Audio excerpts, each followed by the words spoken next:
TV is making TV watchable again. Join us on the Active Kingdom Entertainment Network. Download Taken TV from your App Store now.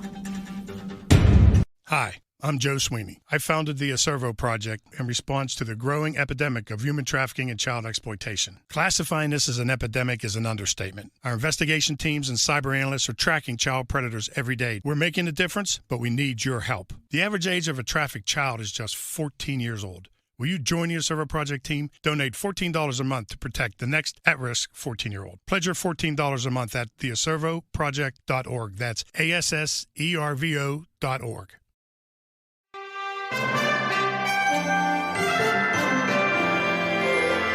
From the heart of our nation's capital, here's Family Research Council President Tony Perkins.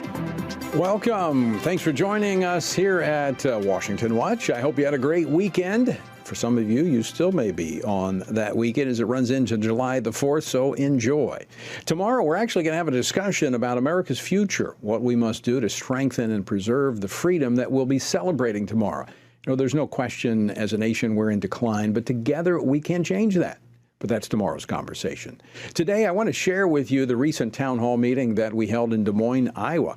Following the Supreme Court's Dobbs decision 1 year ago, overturning Roe v. Wade, several prominent Republican lawmakers and leaders at the national level began backing away from the issue of protecting the unborn, saying it's an issue for the states, not the federal government. Well, as a result, many Republicans in the 2022 midterm election avoided talking about the sanctity of life. Same was not true for Democrats, who were all too eager to talk about abortion and to mischaracterize the position of most Republicans.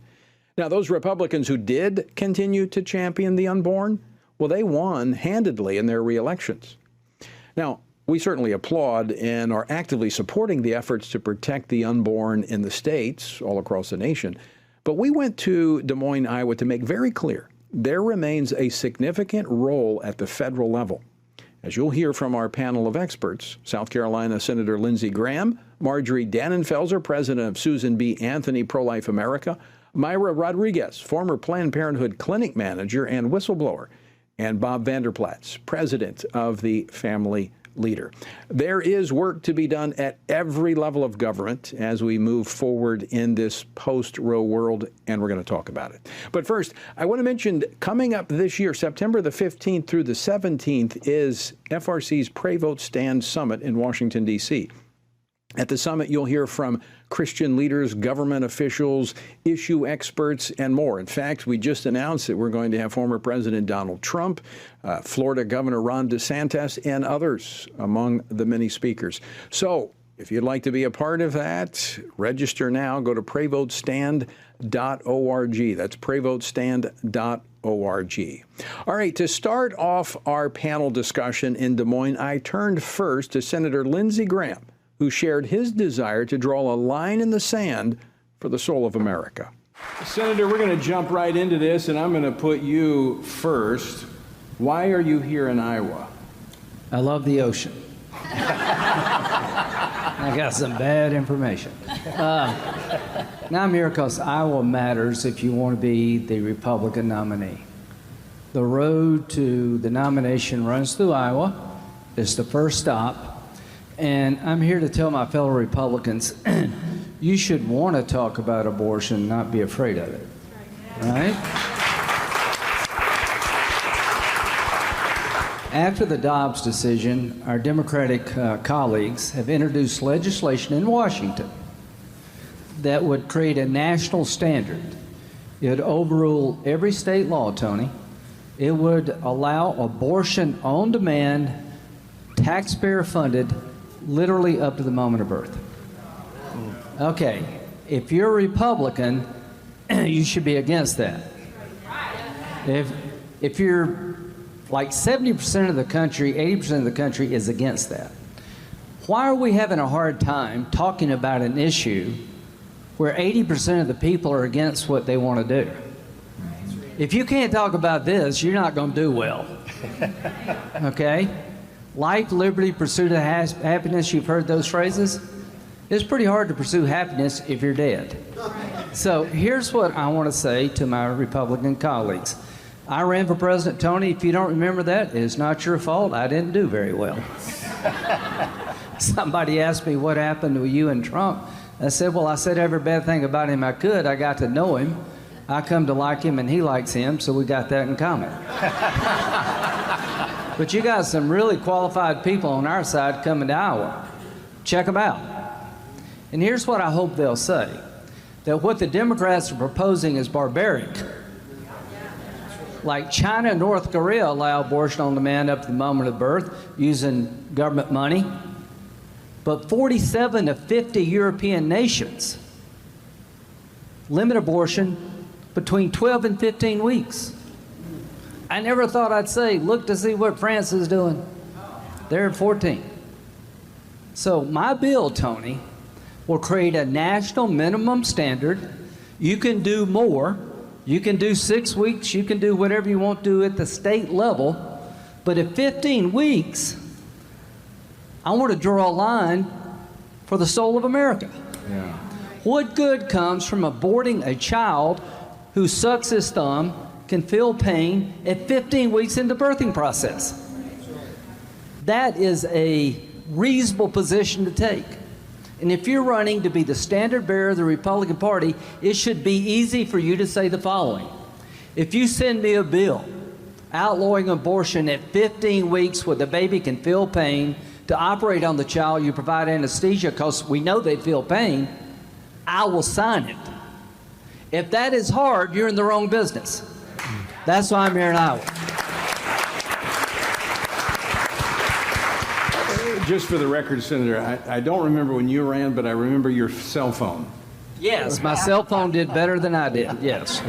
If you want to get your cell phone blow it up, give Trump your number. Yeah. He'll tell everybody. So, Marjorie Dannenfelser, when the senator says this is the defining ground for the Republican presidential candidates who will come to Iowa first, they will campaign, what do they need to be saying? And who's saying it right now? Well, first, we're looking for a presidential candidate that knows the country well enough to know where to find an ocean. That excludes me. Yeah, I don't think there's a competency test out there. But when it comes to life and death, and you have called yourself a pro-life public official, you don't get to the starting line after 50 years of blood, sweat, tears, prayers, 63 million children dying. You don't get to the starting line and say, I'm done. You say, this is my vision for the future. No more death in this country because we just don't care to lift a finger to pass laws that save lives and serve women who deserve so much more than a cycle of poverty, a cycle of abusive relationships. They deserve so much more. What I'm afraid that we're seeing is a lot of fear at the starting line, and what we want to see is a race run well. Having worked out, having built your team, and running the race well to the end. And the end means every single child in this country is protected. That's the end of the race.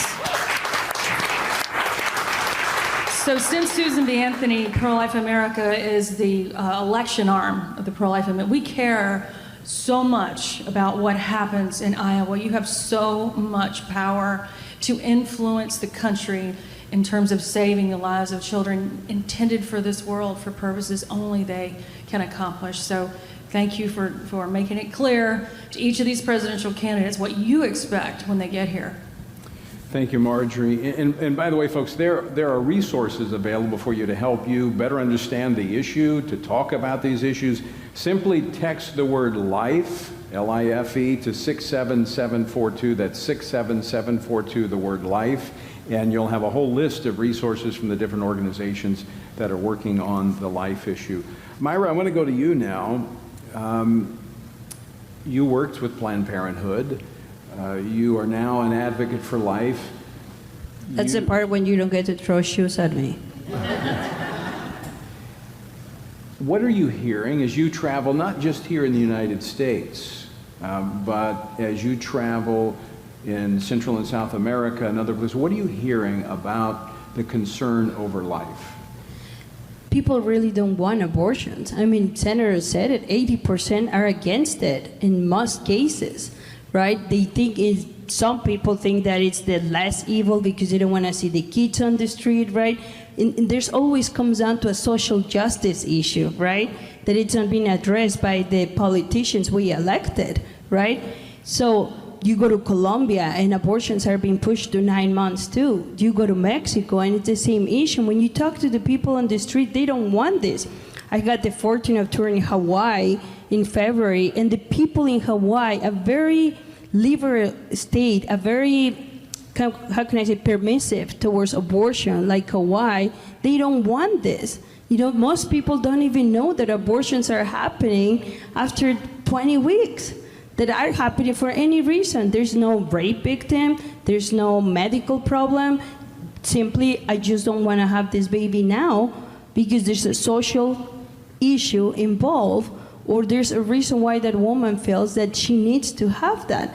But in reality, the majority of people, the citizens in the street, the normal working people, especially the Hispanic community, you know, we're very protective of our families. That's who we are. That's how we were raised. You know, we don't put our grandparents into hospice homes. We keep them with us, right? And we do the same thing with our children. So to come and tell the Latino community, you know, kill your children, it goes against everything we believe on. And you're right, that there's the educational issue here, and this goes back, Senator, to your point of you got to talk about this because people don't know how extreme the Democratic Party is on this issue. And to that point, Bob, I want to ask you about this. What are Iowans expecting to hear? What do they want to hear when it comes to this issue of life? Well, Iowans are very wise. They're very savvy. They are not easily enamored. Matter of fact, I used to be a high school principal. As a high school principal, I would say, you can fool a fool and you can con a con, but you cannot kid a kid. Iowans are really good about authenticity. Do you believe what you say to be really real? And that's what we're looking at for the sanctity of human life. We want a champion for the sanctity of human life because they believe it, not because of what the polls say. Instead of reacting to the polls, we want this person to shape the polls, to shape America's thinking on this. So one is we want a champion for the culture of life. You know, our enemies, as Senator Graham just talked about, you look at North Korea, you look at China, you know, they'll champion a culture of death. That's not America. We're all about a culture of life. All of us here from Iowa, we've seen it before, we've heard it before, where that kid is lost in the cornfield, right? And we will move heaven and earth, will we not? Neighbors stop everything, and they're in that cornfield to find that child. Why? Because we value a culture of life. So we want a champion for the culture of the sanctity of human life. And we want them to be clear on this issue, not nuanced on this issue. When they start talking about, well, they said this, and I don't know if we can do this, or let these guys do, that's a nuanced approach. But what you want to do is you also want to have a standard bearer say, I will be the champion as President of the United States to hold Governor Newsom in check, who wants to have abortions up till the time of birth, and he becomes an abortion destination. There's definitely a federal role that they need to play. So when they say the federal government has no role to play, as Marjorie said, this is the beginning of it. And guys, we're winning. And the reason we're winning, God creates it, nature reveals it, and good science will always back it up. And good science is on our side. This is Washington Watch. Today we're broadcasting special content from our recent Pray Vote Stand Town Hall for Life meeting that was held at Experience Church in Des Moines, Iowa. What you just heard were the initial remarks given by our esteemed panel of speakers. Now, we've got a number of resources available for you to help promote life. Simply text LIFE to 67742. That's LIFE to 67742. All right, don't go away. We're coming back with more of this special town hall meeting right after this.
Everything we do begins as an idea.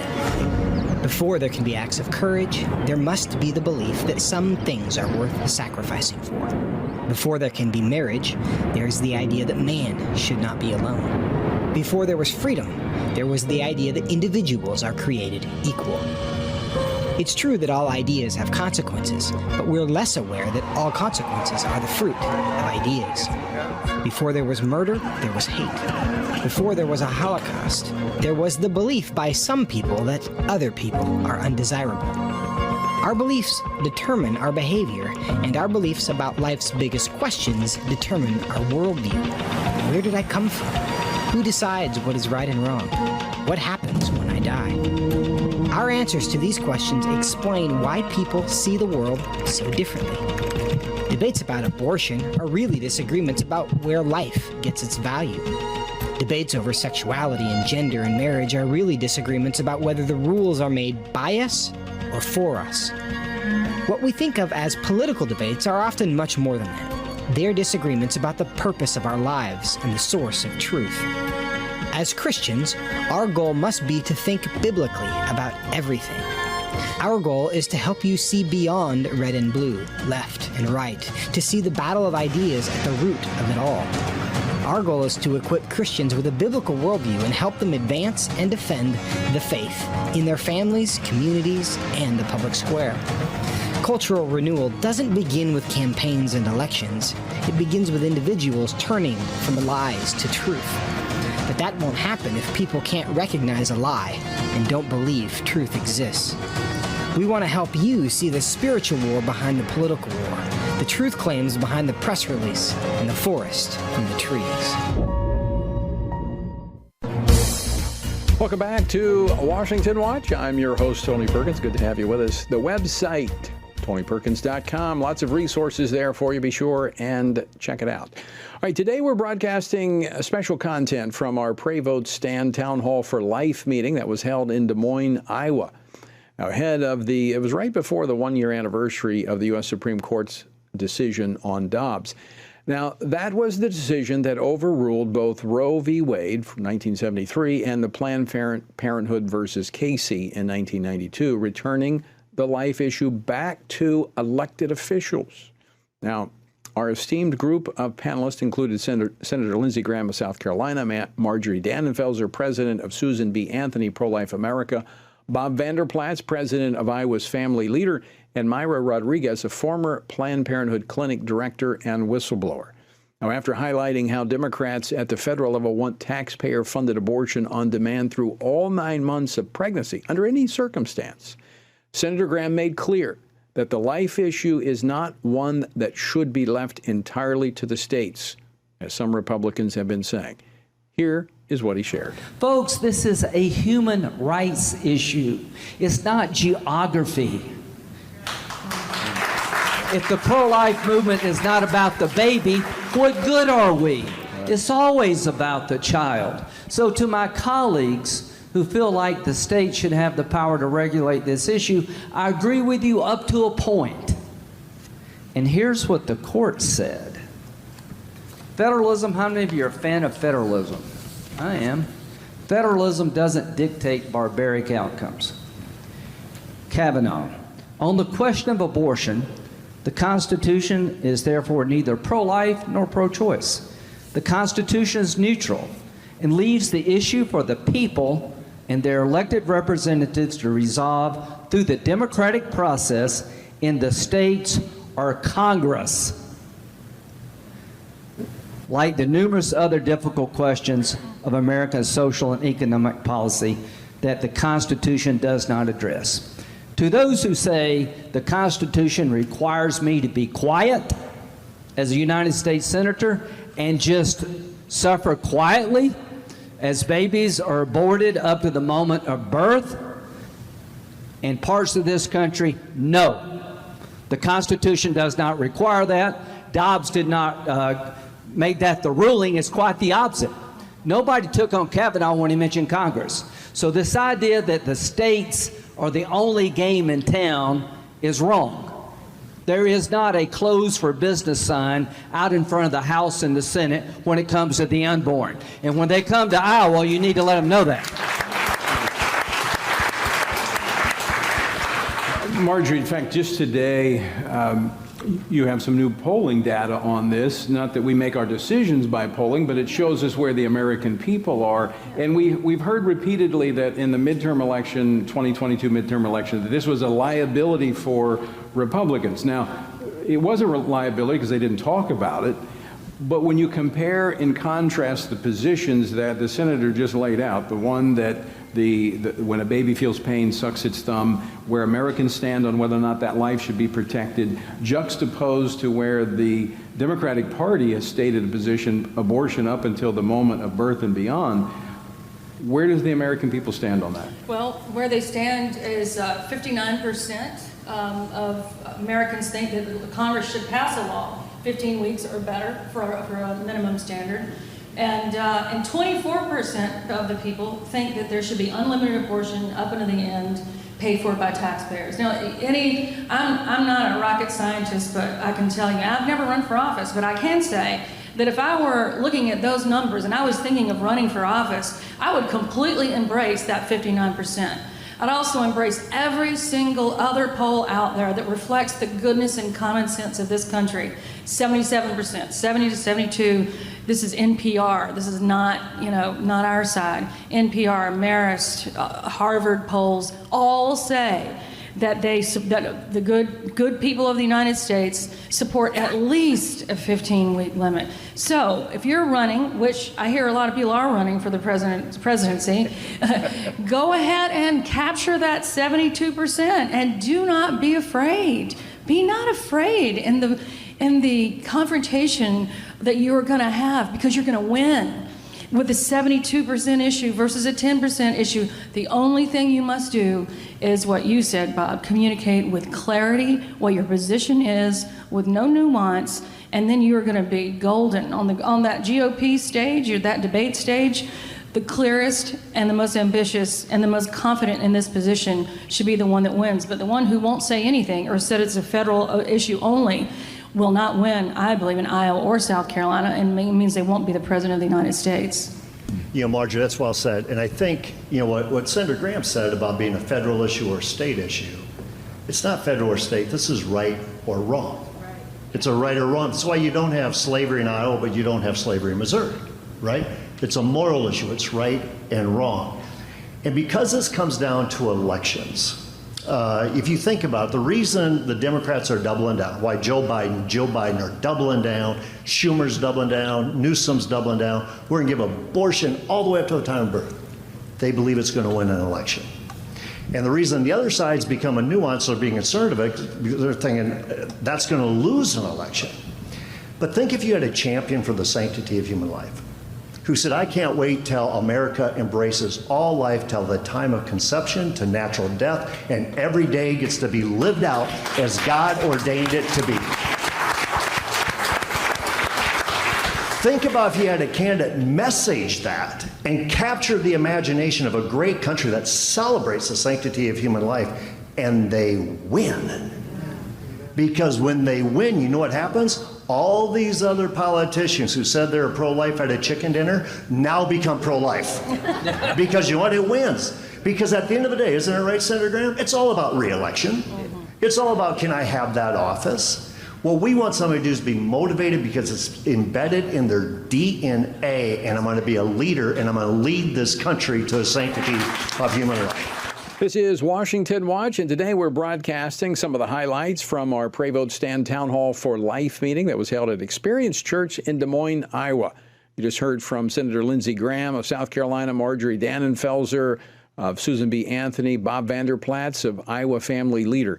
Now, to watch the entire event, simply go to prayvotestand.org/townhall. Also, while you're at prayvotestand.org, you can register for this year's Pray Vote Stand Summit, September the 15th through the 17th. You can find all that at prayvotestand.org. And by the way, we do have a number of resources from all the organizations involved in this town hall meeting available for you to help you understand and talk about the life issue. Simply text LIFE to 67742. That's LIFE to 67742. All right, stick with us. We're coming back with more of this special town hall meeting right after this.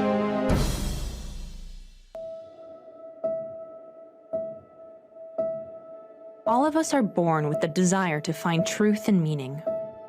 Where did I come from? What happens when I die? While our answers to these questions may divide us, we are united in our need for the freedom to answer life's biggest questions and make life's biggest decisions for ourselves. That's why religious freedom matters for everyone. Religious freedom matters because the powerful have long wanted to control those who are less powerful. Religious freedom matters because the freedom of those who are different is often threatened by those who believe different is dangerous. Leah Sheribu, a Christian teenager in Nigeria, remains a captive of Boko Haram for her refusal to renounce her Christian faith. Chinese pastor Wang Yi is serving a 9-year sentence for speaking publicly against the Chinese government. All of this because people in power decided different is dangerous. At the Center for Religious Liberty at Family Research Council, we promote religious freedom for everyone because the only alternative is religious freedom for no one. We encourage Americans and the American government to engage and advocate for the persecuted, and they do. We work every day to bring good news to the afflicted, to proclaim liberty to captives and freedom to prisoners. We do it because that's what Jesus does. We work to give freedom to others because we ourselves have been set free.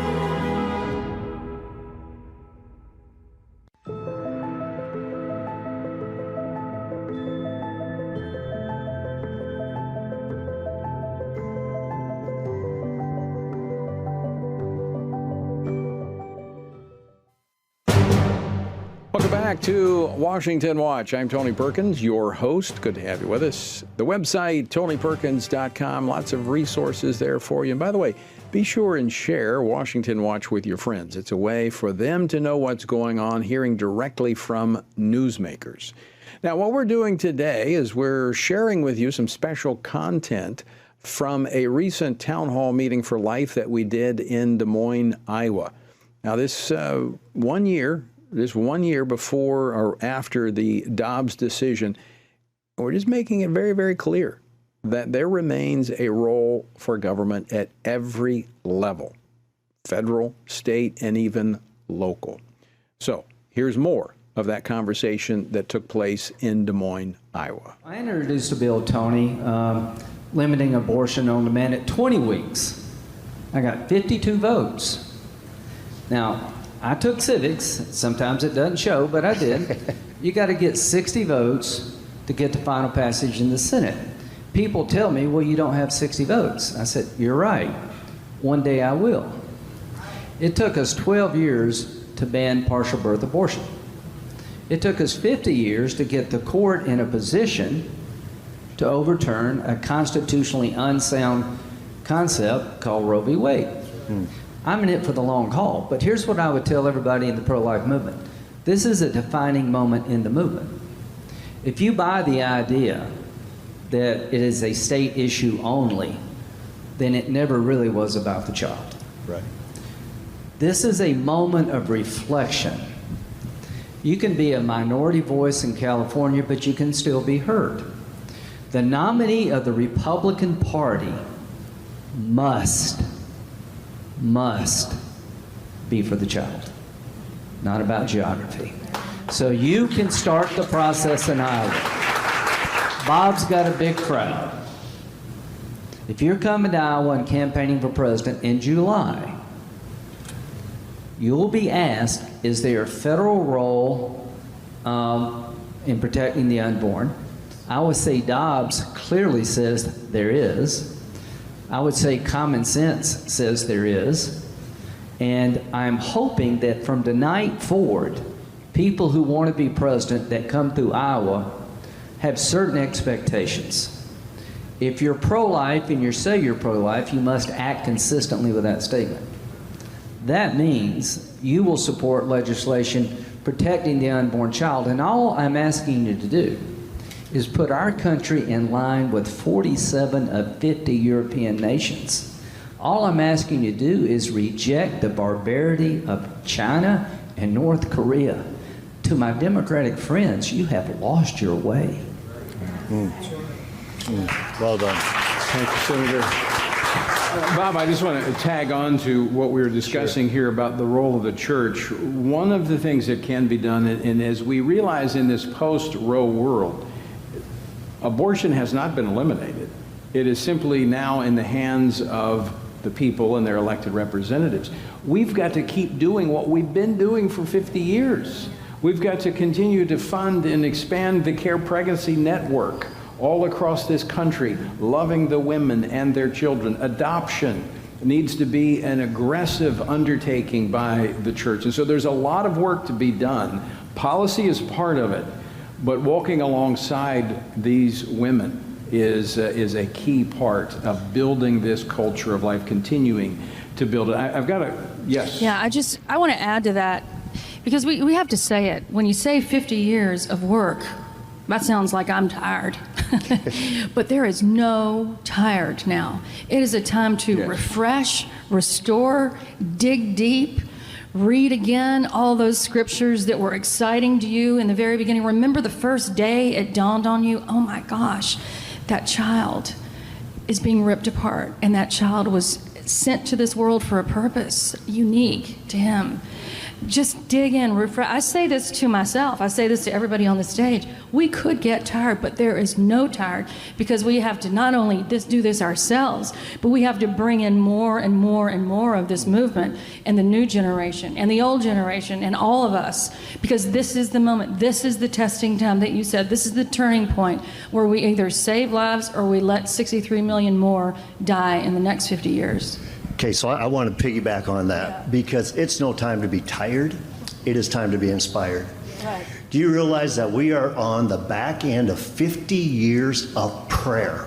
Right. Prayer warriors to overturn Roe v. Wade. And for some reason, God has given us a front row seat at this time to see Roe v. Wade overturned. For such a time as this, consider yourself Esther for a second, for such a time as this. Let's stand in for the sanctity of human life, and let's find a champion who believes that they believe that they believe, and there'll be a champion for every life. All right, you are watching a special edition of Washington Watch. This is highlights of our town hall meeting for life that we did recently in Des Moines, Iowa. Senator Lindsey Graham of South Carolina, Marjorie Dannenfelser of Susan B. Anthony Pro-Life America, and Bob Vanderplatz of Iowa's Family Leader, and Myra Rodriguez. They joined me for this Pray Vote Stand Town Hall meeting for life in Iowa. If you missed it, you can actually go back and see all of it, not just the highlights, but you can watch all of it by going to prayvotestand.org/town hall. And as I mentioned, September the 15th through the 17th, we will be having our Pray Vote Stand Summit in Washington, D.C., and we'll be hearing from a number of our nation's leaders, including many of those who are vying for the White House. We have former President Donald Trump will be there. Florida Governor Ron DeSantis announced them last week, and there are more on the way. So be sure and go ahead and register, prayvotestand.org.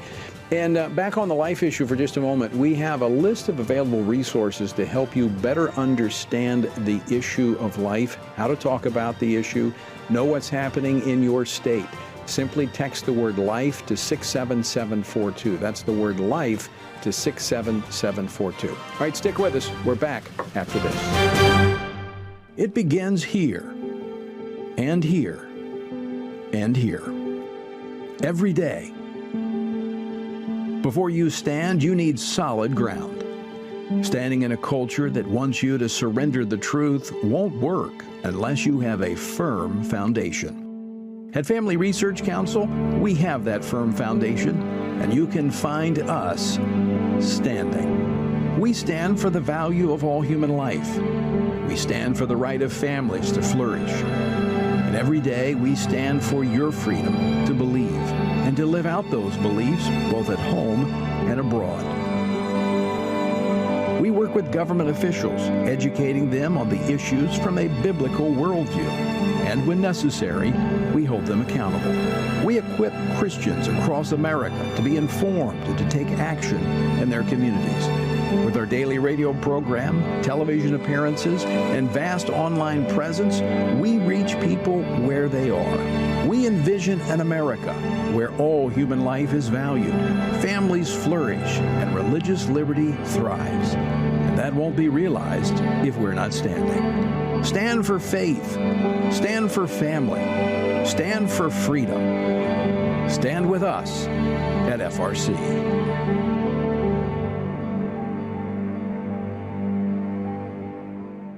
I'm often asked by people, Tony, how do you stay encouraged? How do you deal with all of the stuff in Washington, D.C., the negative policies that are attacking our faith, our family, and our freedoms?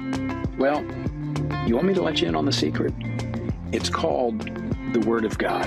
And that is why the Family Research Council embarked on Stand on the Word, a 2-year journey through the Bible. It's a chronological Bible reading plan with just 10 to 15 minutes a day. In 2 years, you will have covered the entire Bible. And to go along with this, Monday through Friday, I do a morning devotional that goes along with the reading of the day. It's all designed to encourage you on this journey because the Word of God, as the psalmist said, in my affliction, here's my comfort. Your Word gives me life. That is our source of strength. To find out more, go to TonyPerkins.com or frc.org/Bible. And I invite you to join me every morning for our Stand on the Word Bible devotion. This fall, believers from across America will gather in our nation's capital. We'll hear from government leaders, policy experts, and leading Christian voices, learning how we can engage in government at every level, from local school boards to state legislatures to Congress and even the White House, to win back the soul of our nation. Join with us for the Pray, Vote, Stand Summit, Believe and Engage, September 15th through 17th. Register now at PrayVoteStand.org. You're listening to Washington Watch. I'm your host, Tony Perkins. Good to have you with us. The website, yes, it is. The website, TonyPerkins.com. I want to thank you for tuning in for this special program as we kind of going back just a little over a week ago to our special town hall meeting in Des Moines, Iowa. Town hall meeting for life. Now, let me encourage you to tune in tomorrow. We're going to be talking about how do we preserve freedom in America. And that's our conversation tomorrow. So for that July 4th, Independence Day edition of Washington Watch, be sure and tune in. All right, so we've been playing some highlights from the Town Hall Meeting for Life. We held it at Experience Church in Des Moines, Iowa. Our panelists include Senator Lindsey Graham, Marjorie Dannenfelser of Susan B. Anthony, Bob Vanderplatz of Iowa's Family Leader, and Myra Rodriguez, former Planned Parenthood director turned pro-life advocate. You can watch the entire event at PrayVoteStand.org/townhall. All right, here is the remainder of our highlights. Myra, I want to go to a question that's come in for you. Having worked at Planned Parenthood clinics, we're told that 73% of the women who choose abortion do so for financial reasons. That's their motive. In your experience working at Planned Parenthood, is that true? No. No, actually, the majority of women electing abortion are because it's not convenient for them right now, whether it's whatever they're doing in their life. It is true that it has to do with the partner not being supportive. The majority of them, there's usually a partner that is not going to be there with them, and that one makes them decide for the abortion. But financial reasons, I wouldn't say that it's as high as 73%. No. No, especially, I mean, in our country, you know, coming from, I'm Mexican, if my accent didn't give me away. I didn't know. I thought you were from South Iowa. Well, because I became a citizen last month, and I'm now an Americana. Congratulations. So, but coming from countries, you know, like Latin America, honestly, when you have seen poverty, really poverty, we're lucky in this country. This country is very, very lucky. We have done so much social justice for people, you know, that people really can have food on their table. You know, they don't have to travel to another country and move there to work to be able to put a plate of food on their table. So really, do we come down to really that financial when the government is there to provide you with SNAP, with food stamps, with all that financial help if you decide to have your children? And that's part of what she was saying. There's so many resources there that we will guide them to find the financial resources. That brings up another question that just came in. When you look at what Planned Parenthood did this last year, Senator, $670.4 million tax dollars went to Planned Parenthood, a record amount of money. They're sitting on $2.3 billion in assets, a lot of that coming out of your paychecks. Isn't there something that can be done, even including as we talk about the presidential stage, that some of these monies can go to these care pregnancy centers to help guide women to these resources and let them know they're not alone so that they will choose life? Yes, if you win, no if you lose. Right. Okay? If you lose, you can't expect policies to be like you would want. You gotta win. So here's what I hope to get out of this. Plant the flag at Iowa. If you want to be the nominee of the Republican Party, carry our banner. You've got to give a clear, concise, logical answer on the pro-life issue in Washington, D.C. And if you can't do that, then maybe you shouldn't be in the race to begin with. Because when you come to South Carolina, we're going to ask you point blank, would you sign federal legislation protecting the unborn who can feel pain at 15 weeks, suck their thumb, and I'm hoping everybody will say yes by then. But this is a defining moment in the Republican Party. Medicaid. There are a bunch of states cutting off money to abortion providers under the Medicaid program. It's going to the Supreme Court. I think we're going to win. The court is the most receptive to the pro-life movement I have seen. The public is more supportive than ever, being against late-term abortion. What are we worried about? Right. Everything is falling in place except leadership. And let it be said that Iowa insists on leadership. There you go.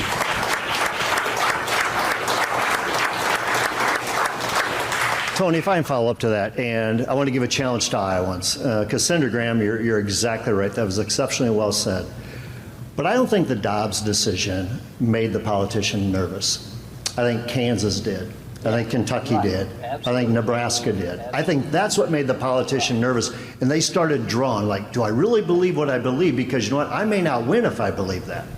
So now we're going to ask these people, and I told you, we're welcoming them in Iowa, and as Marjorie already said, Pence, Hutchison, Tim Scott, they're all really good. We're giving a lot of grace. Governor DeSantis signed a heartbeat bill, okay?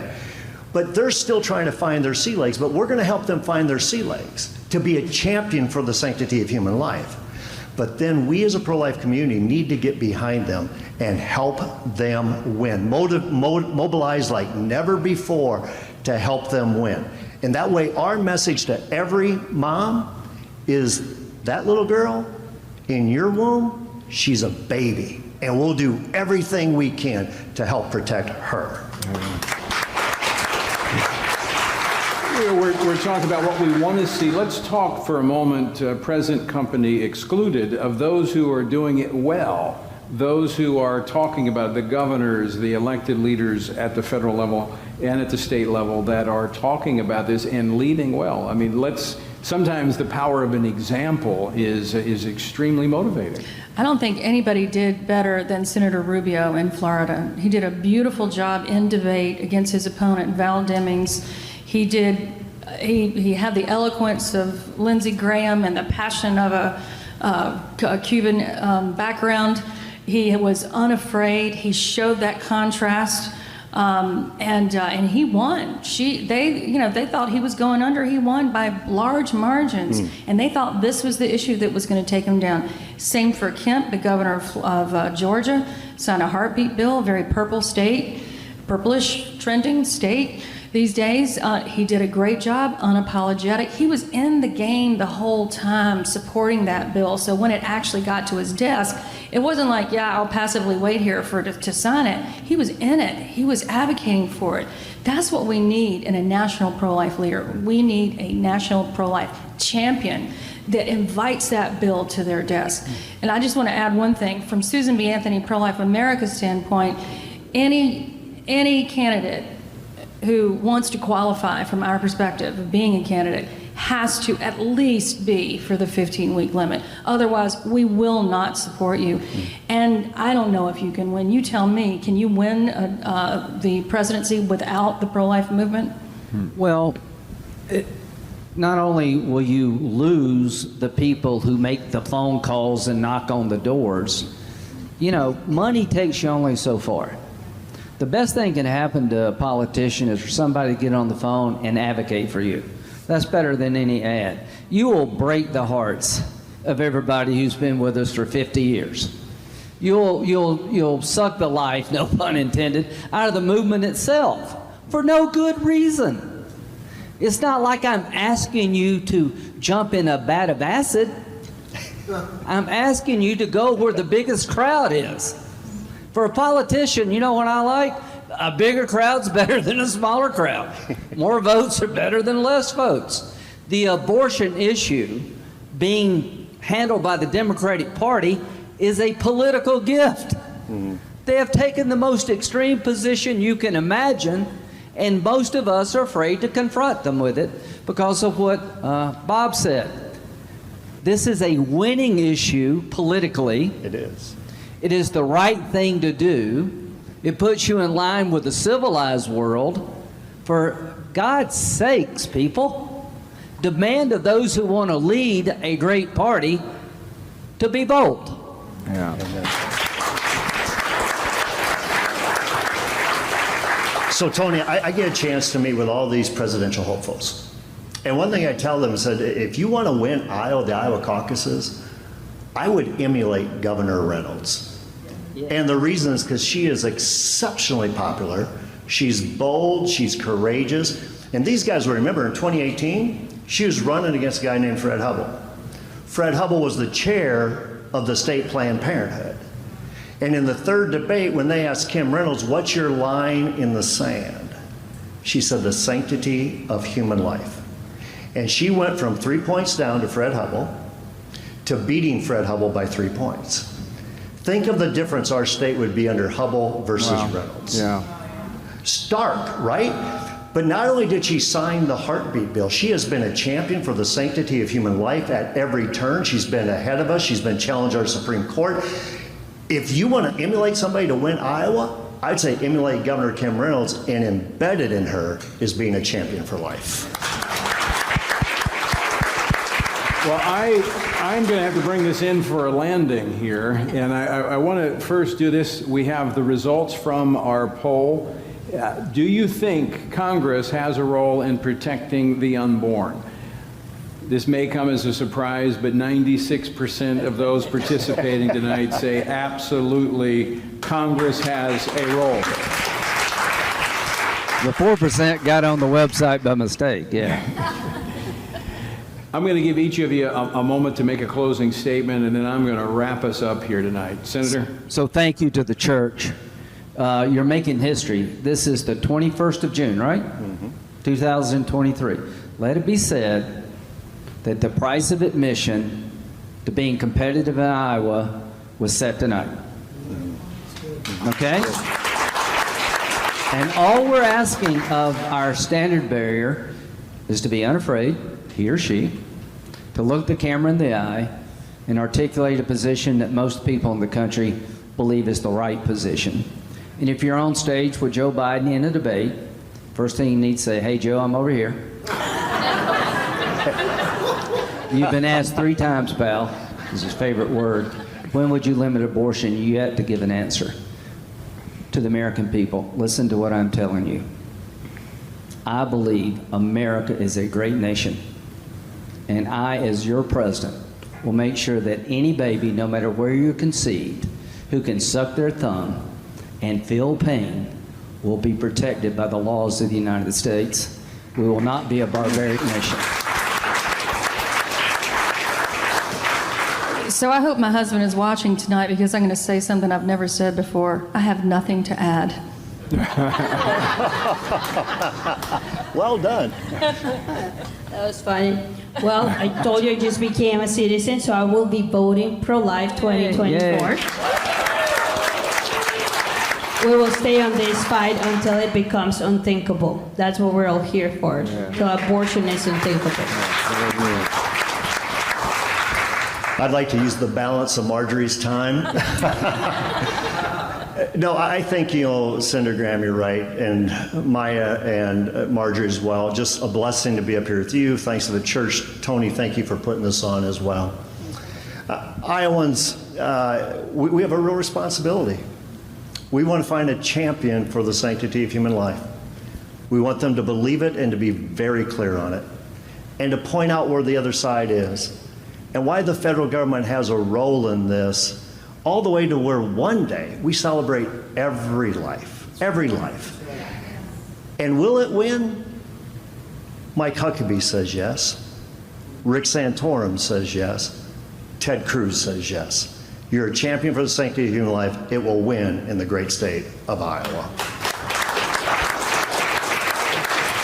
Thank you, Bob, Myra, Marjorie, Senator Graham. Thank you all for being here tonight. Pastor Cole, thank you for hosting us tonight.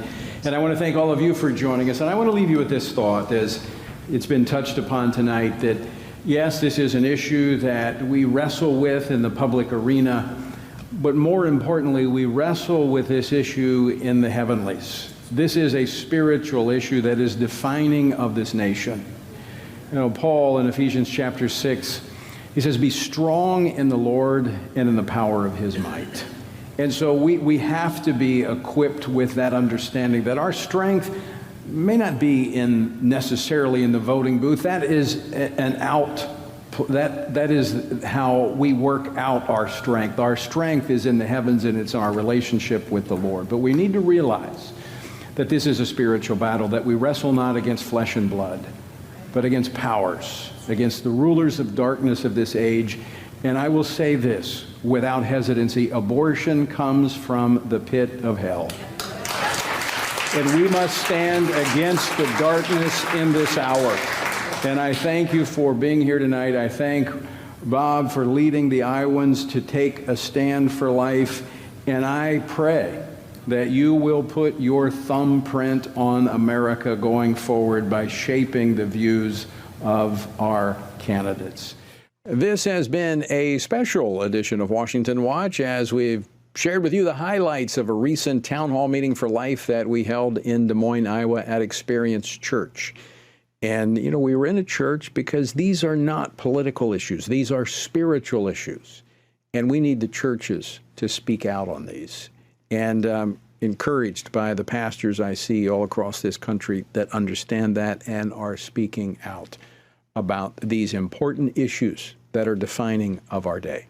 Well, speaking of issues, if you'd like to be a part of the Pray Vote Stand Summit, September the 15th through the 17th, you can find out more about that by going to prayvotestand.org and registering. Also, one more time, resources available for you to help you understand and talk about the life issue and know where your state stands on the issue. Text the word LIFE to 67742. All right, until next time, I leave you with the encouraging words of the Apostle Paul found in Ephesians 6, where it says, when you've done everything you can do, when you've prayed, when you've prepared, and when you've taken your stand, by all means, keep standing.